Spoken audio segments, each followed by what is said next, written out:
धार्मिक मान्यता के अनुसार देव उठनी एकादशी के दिन भगवान विष्णु नींद से जागते हैं। इसी दिन से शुभ कार्यों की शुरुआत भी होती है। देव उठनी एकादशी से जुड़ी कई परंपराएं हैं। ऐसी ही एक परंपरा है तुलसी शालिग्राम विवाह की। शालिग्राम को भगवान विष्णु का ही एक स्वरूप माना जाता है। तुलसी शालिग्राम का विवाह क्यों होता है, इसकी शिव पुराण एक कथा है जो इस प्रकार है। शिव महापुराण के अनुसार पुरातन समय में दैत्यों का राजा दंभ था। वह विष्णु भक्त था। बहुत समय तक जब उसके यहाँ पुत्र नहीं हुआ तो उसने दैत्यों के गुरु शुक्राचार्य को गुरु बनाकर उनसे श्री कृष्ण मंत्र प्राप्त किया और पुष्कर में जाकर घोर तप किया। उसकी तपस्या से प्रसन्न होकर भगवान विष्णु ने उसे पुत्र होने का वरदान दिया। भगवान विष्णु के वरदान स्वरूप दंभ के यहाँ पुत्र का जन्म हुआ। वास्तव में वह श्री कृष्ण के पार्षदों का अग्रणी सुदामा नामक गोप था, जिसे राधा जी ने असुर योनि में जन्म लेने का श्राप दे दिया था। इसका नाम शंखचूर्ण रखा गया। जब शंखचूर्ण बड़ा हुआ तो उसने पुष्कर में जाकर ब्रह्मा जी को प्रसन्न करने के लिए घोर तपस्या की। शंखचूर्ण की तपस्या से प्रसन्न होकर ब्रह्मा जी प्रकट हुए और वर मांगने के लिए कहा। तब शंखचूर्ण ने वर मांगा कि मैं देवताओं के लिए अजय हो जाऊं। ब्रह्मा जी ने उसे वरदान दे दिया और कहा, तुम बंदरीवन जाओ, वहाँ धर्मध्वज की पुत्री तुलसी तपस्या कर रही है, तुम उसके साथ विवाह कर लो। ब्रह्मा जी के कहने पर शंखचूर्ण बंदरीवन गया। वहाँ तपस्या कर रही तुलसी को देखकर वह भी आकर्षित हो गया। तब भगवान ब्रह्मा वहाँ आए और उन्होंने शंखचूर्ण को गंधर्व विधि से तुलसी से विवाह करने के लिए कहा। शंखचूर्ण ने ऐसा ही किया। इस प्रकार शंखचूर्ण व तुलसी सुखपूर्वक विहार करने लगे।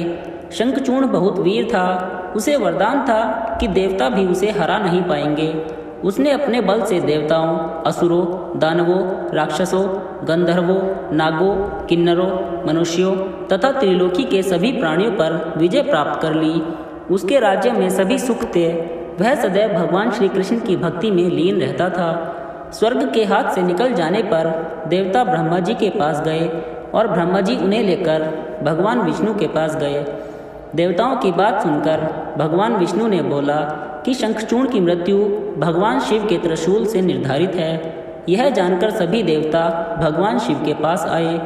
देवताओं की बात सुनकर भगवान शिव ने चित्ररथ नामक गण को अपना दूत बनाकर शंखचूर्ण के पास भेजा। चित्ररथ ने शंखचूर्ण को समझाया कि वह देवताओं को उनका राज्य लौटा दे, लेकिन शंखचूर्ण ने कहा कि महादेव के साथ युद्ध किए बिना मैं देवताओं को राज्य नहीं लौटाऊंगा। भगवान शिव को जब यह बात पता चली तो वे युद्ध के लिए अपनी सेना लेकर निकल पड़े। शंखचूर्ण भी युद्ध के लिए तैयार होकर रणभूमि में आ गया। देखते ही देखते देवता व दानवों में घमासान युद्ध होने लगा। वरदान के कारण शंखचूर्ण को देवता हरा नहीं पा रहे थे।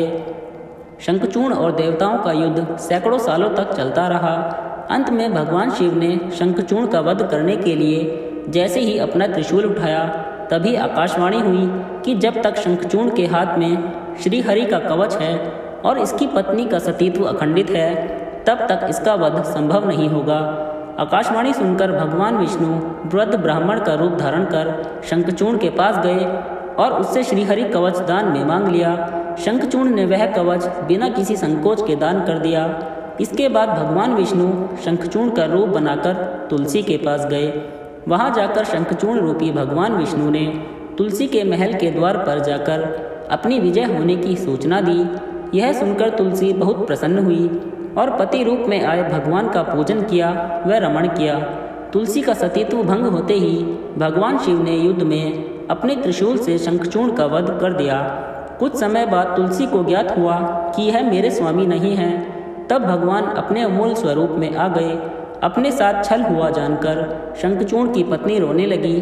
उसने कहा, आज आपने छलपूर्वक मेरा धर्म नष्ट किया है और मेरे स्वामी को मार डाला। आप अवश्य ही पाषाण हृदय हैं, अतः आप मेरे श्राप से अब पाषाण होकर पृथ्वी पर रहें।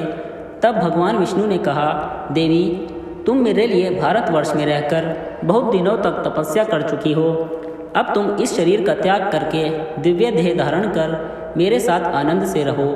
तुम्हारा यह शरीर नदी रूप में बहकर गंडकी नामक नदी के रूप में प्रसिद्ध होगा। तुम पुष्पों में श्रेष्ठ तुलसी का वृक्ष बन जाओगी और सदा मेरे साथ रहोगी। तुम्हारे श्राप को सत्य करने के लिए मैं पाषाण अर्थात शालिग्राम बनकर रहूँगा। गंडकी नदी के तट पर मेरा वास होगा। नदी में रहने वाले करोड़ों कीड़े अपने तीखे दांतों से काट काट कर उस पाषाण में मेरे चक्र का चिन्ह बनाएंगे। धर्मालुजन तुलसी के पौधे व शालिग्राम शिला का विवाह कर पुण्य अर्जित करेंगे।